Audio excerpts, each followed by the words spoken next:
The grand ballroom of the Metropolitan Plaza glittered like a jewel box.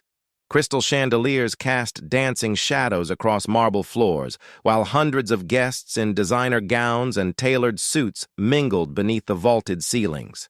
Champagne flowed freely, and soft classical music drifted through conversations about stock prices and summer homes in the Hamptons. Julian Ashford stood near the bar, his tall frame relaxed in a perfectly fitted black tuxedo. As founder and CEO of Ashford Industries, he had attended countless events like this one. The routine was familiar. Smile at the right people. Make the necessary small talk. Write a generous check for whatever cause was being celebrated tonight. Then leave early and get back to work. At 34, Julian had built an empire. His investment firm had transformed struggling companies into profitable ventures. He was respected, feared, and constantly surrounded by people who wanted something from him. Money, connections, influence. He had learned long ago to read people quickly and keep his distance emotionally. Tonight felt no different. He sipped his whiskey and half listened to a real estate developer drone on about property values in Brooklyn. His mind was already planning tomorrow's board meeting when the room suddenly fell quiet. Julian looked up. The main entrance doors had opened and a woman stepped through. She wore a crimson dress that seemed to capture every light in the room. The fabric hugged her figure before flowing down to the floor like liquid fire. Her dark hair cascaded over bare shoulders and her posture radiated quiet confidence. She did not look around nervously or seek approval from the crowd. She simply walked forward with purpose and grace, but it was her eyes that struck Julian hardest. Even from across the vast ballroom, he could see their intensity. Green like forest leaves after rain, intelligent and fearless.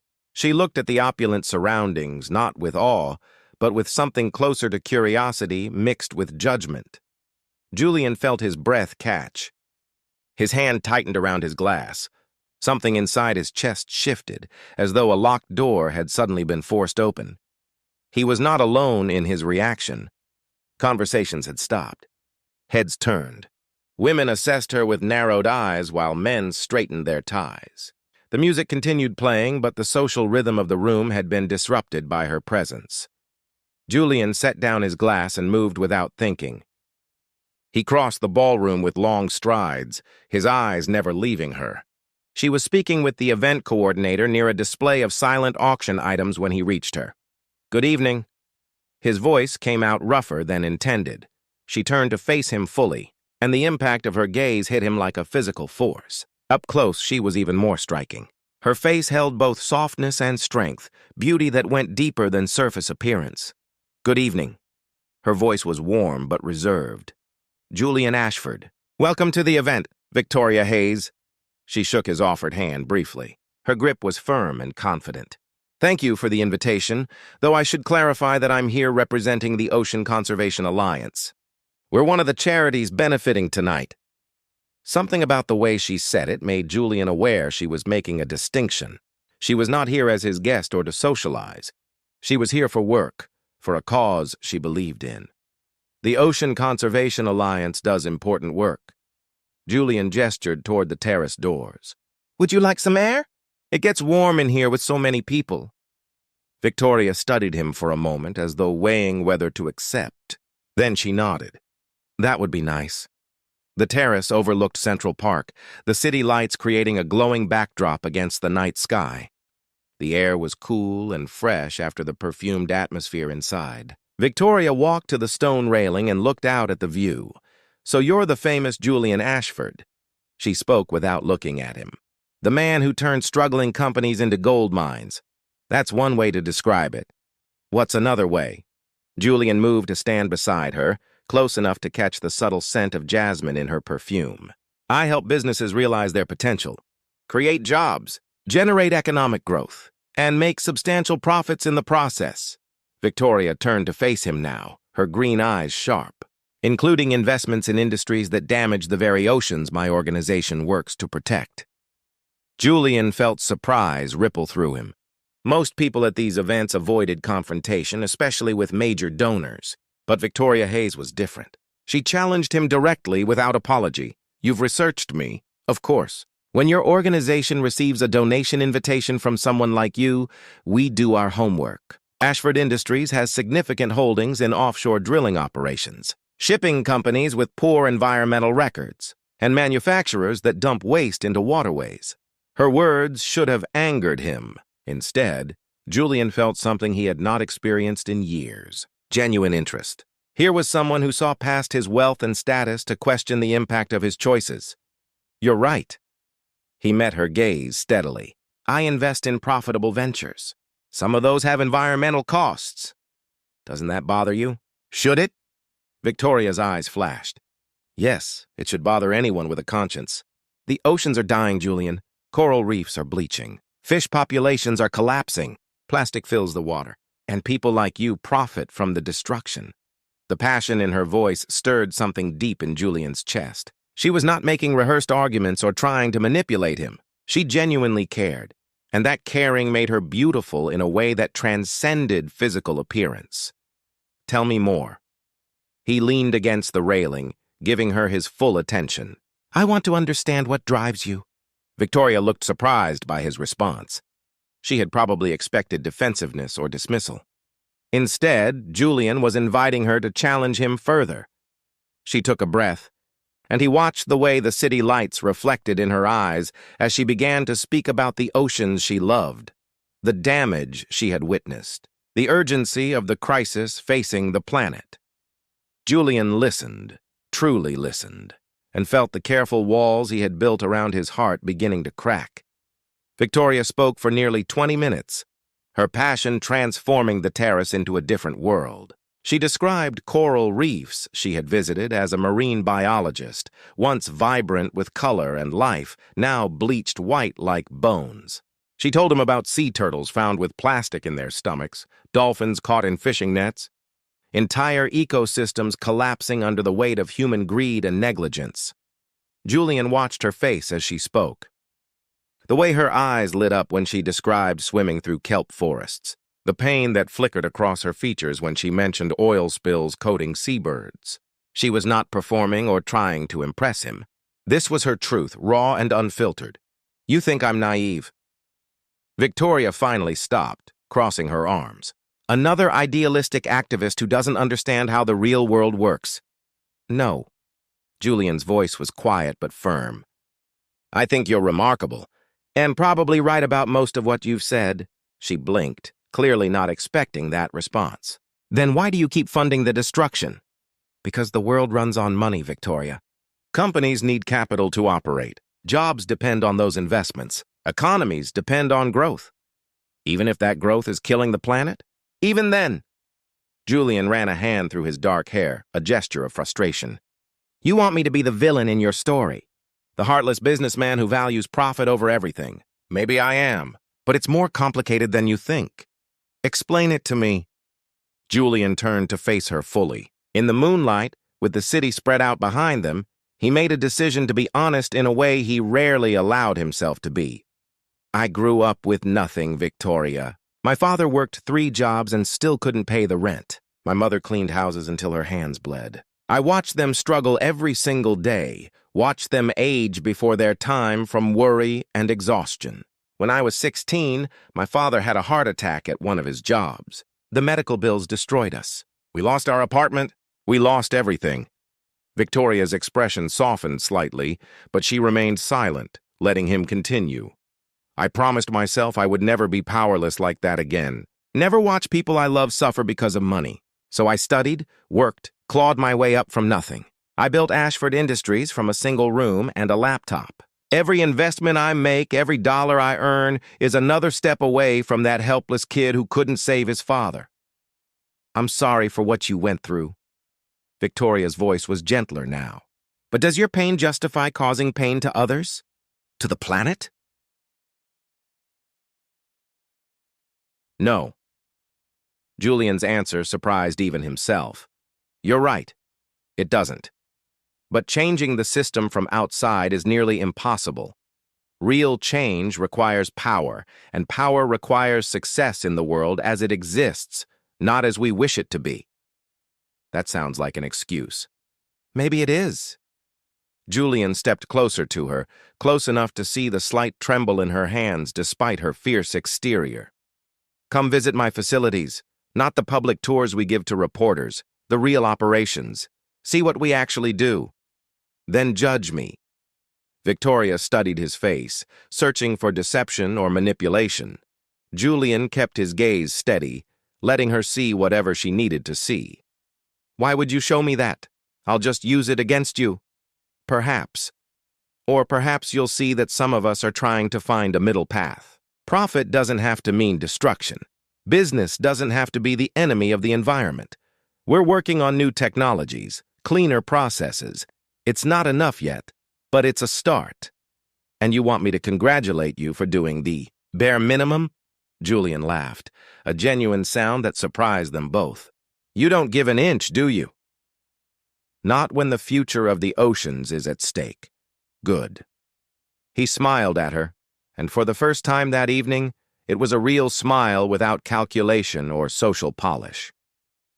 The world needs more people who refuse to compromise on what matters. Victoria's expression shifted. The armor of anger and righteousness cracked slightly, revealing uncertainty underneath. You're not what I expected. What did you expect? Someone easier to hate. The words hung between them, honest and vulnerable. Julian felt his heart beating faster. The cool night air suddenly felt charged with electricity. I should get back inside. Victoria moved toward the door, but Julian caught her hand gently. Wait. One more question. She stopped, looking down at his hand on hers, but didn't pull away. What? Why did you really come tonight? Your organization could have sent anyone to accept the donation. Why you? Victoria's eyes met his, and in them Julian saw the same conflict he felt, the same unwanted pull toward something that made no logical sense. Because I read about you, about your success story, your reputation, and I wanted to see for myself if you were truly heartless or just misguided, if there was any chance of reaching you. And what's your conclusion? I don't know yet. Her voice dropped to almost a whisper. You confuse me, Julian Ashford. The feeling is mutual, Victoria Hayes. They stood there on the terrace, hands still connected, the party continuing without them inside. The moment stretched, becoming something neither had anticipated, something dangerous and intoxicating. Julian slowly lifted his free hand, hesitating before gently touching her cheek. Victoria's breath caught, but she didn't move away. Her skin was soft and warm under his fingertips. This is a terrible idea. She spoke the words, but her body swayed slightly toward him. Absolutely terrible, Julian agreed, leaning closer. We're on opposite sides of everything. Completely opposed. You represent everything I fight against, and you represent everything I've tried to ignore. Their faces were inches apart now. Julian could feel her breath, see the rapid pulse in her throat. Every logical part of his mind screamed that this was foolish, that mixing business with personal feelings was a mistake he had avoided for years. But Victoria Hayes had walked into that ballroom and shattered something inside him. Had looked at him with those fierce green eyes and seen not his bank account or his influence, but him, the real person beneath the success story. And she had challenged him in a way no one else dared. Julian. His name on her lips sounded like a prayer and a warning. He closed the final distance between them and kissed her. Victoria stiffened for half a heartbeat, then melted into him. Her hands came up to his chest, fingers curling into the fabric of his tuxedo. The kiss was not gentle or tentative. It was fierce and desperate, months or years of loneliness and longing compressed into a single burning moment. Julian's arms wrapped around her waist, pulling her closer. She tasted like champagne and possibility, like everything he had denied himself in his single-minded pursuit of success, like a future he had not known he wanted until this exact second. When they finally broke apart, both breathing hard, Victoria pressed her forehead against his chest. What are we doing? Her voice shook slightly. Julian held her close, his chin resting on the top of her head. The city lights blurred around them. Inside, the party continued in its predictable patterns. But out here, on this terrace, everything had changed. I have no idea. He spoke honestly. But I don't want to stop. Victoria looked up at him, her eyes bright with unshed tears. This can't work. You know that. I know. We want different things. Believe in different things. Yes. So why does this feel so right? Julian had no answer to that question. He only knew that holding Victoria Hayes felt like the first true thing he had experienced in years, like waking up after a long sleep. Come with me tomorrow. He spoke impulsively. Let me show you what we're really doing, then decide if I'm beyond redemption. Victoria bit her lip, clearly torn. Then slowly she nodded. Okay, but I'm not promising anything. I wouldn't want you to. They stood together under the stars, two people from different worlds who had collided in the most unexpected way. Neither knew what would come next. Neither could predict how this night would change everything. But in that moment, with Victoria in his arms and the future uncertain, Julian Ashford felt something he had not felt in years: hope. Victoria barely slept that night. She lay in her small apartment, staring at the ceiling, replaying the kiss over and over in her mind. Her lips still tingled from the pressure of his mouth on hers.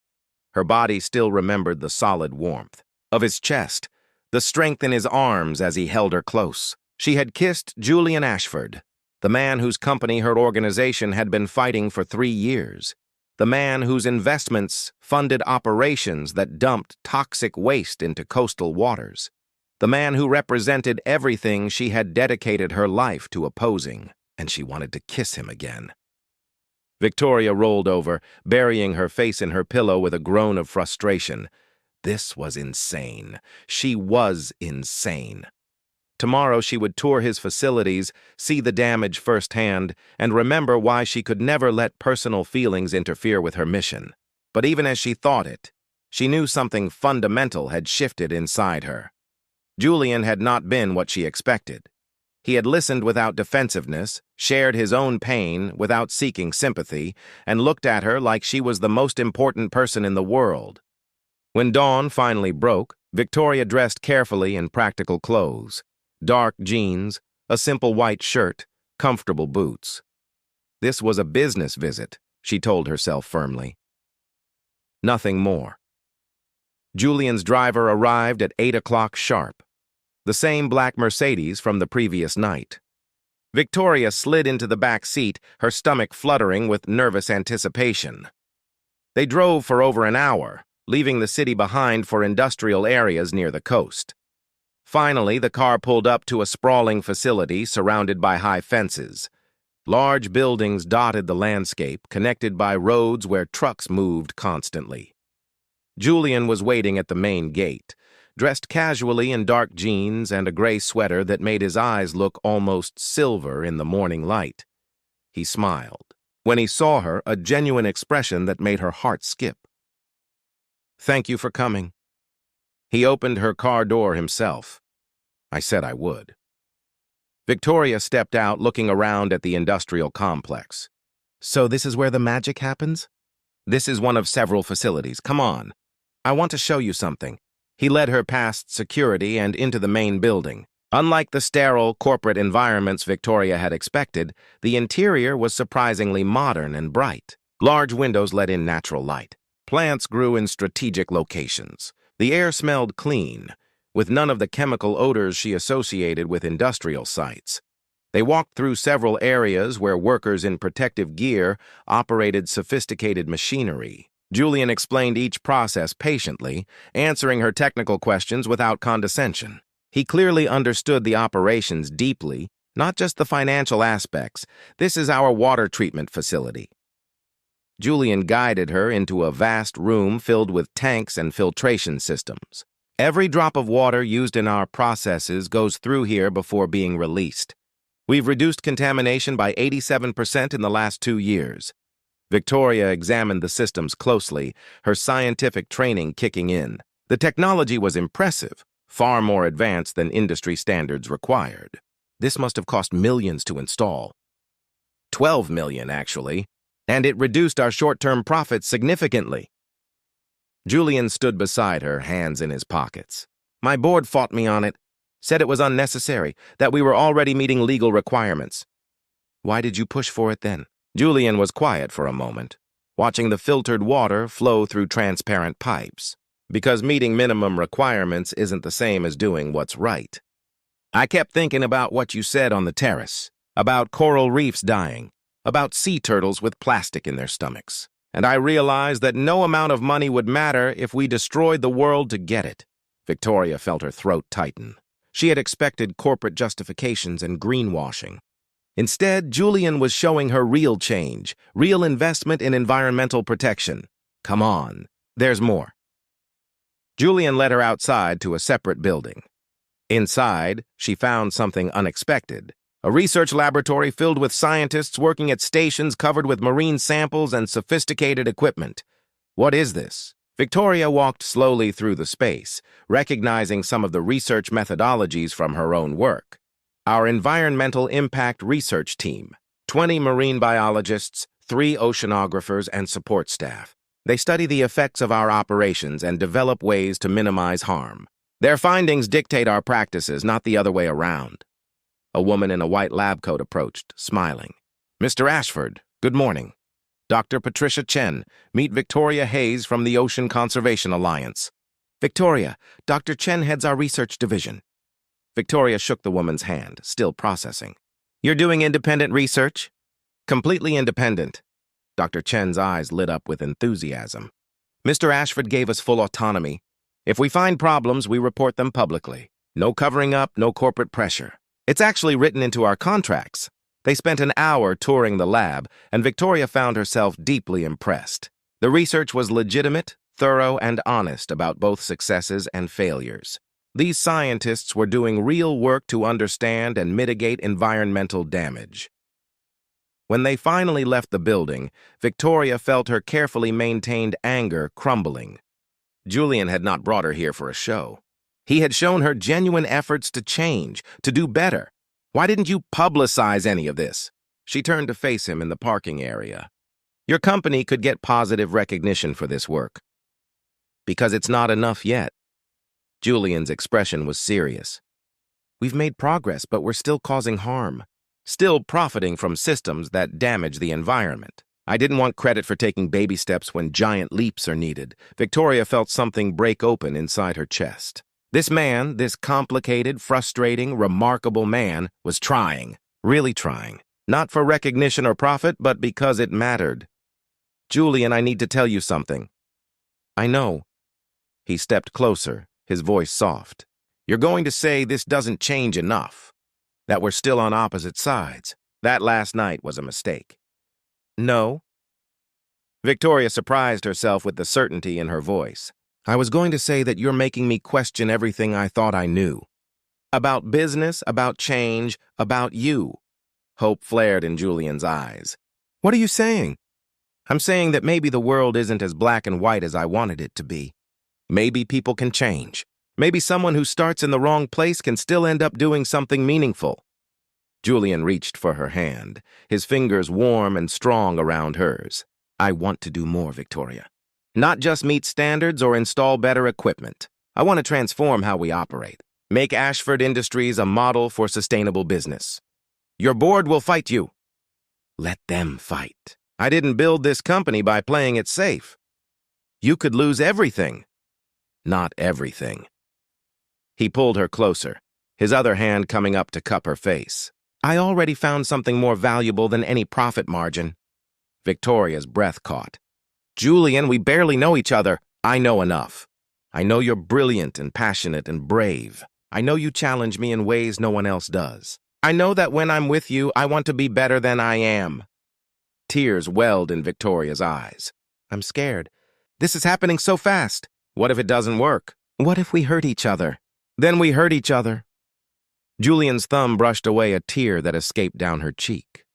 But I'd rather take that risk than spend the rest of my life wondering what we could have been. Victoria made her decision in that moment. She rose on her toes and kissed him, pouring all her confusion and hope and fear into it. Julian gathered her close, and the industrial facility disappeared around them. When they broke apart, both breathing hard, Victoria smiled through her tears. "Okay, let's try this. But I have conditions. Name them. You transform your company. Really transform it. Not just better filtration systems, but fundamentally changing how you do business. Renewable energy, sustainable practices, leading the industry instead of just following regulations." Julian's eyes widened. "That will take years. Cost hundreds of millions. Some investors will pull out, I know. Can you do it?" He was silent for a long moment, weighing the magnitude of what she was asking. Then slowly a smile spread across his face. "Yes, with you beside me, I can do it. I'll help. The Ocean Conservation Alliance has resources, contacts, expertise. We can work together. Together." Julian repeated the word like a promise. "I like the sound of that." The next 6 months were the hardest and most rewarding of both their lives. Julian announced his environmental initiative at a press conference that sent shockwaves through the business world. Half his board resigned in protest. Major investors threatened to pull their money.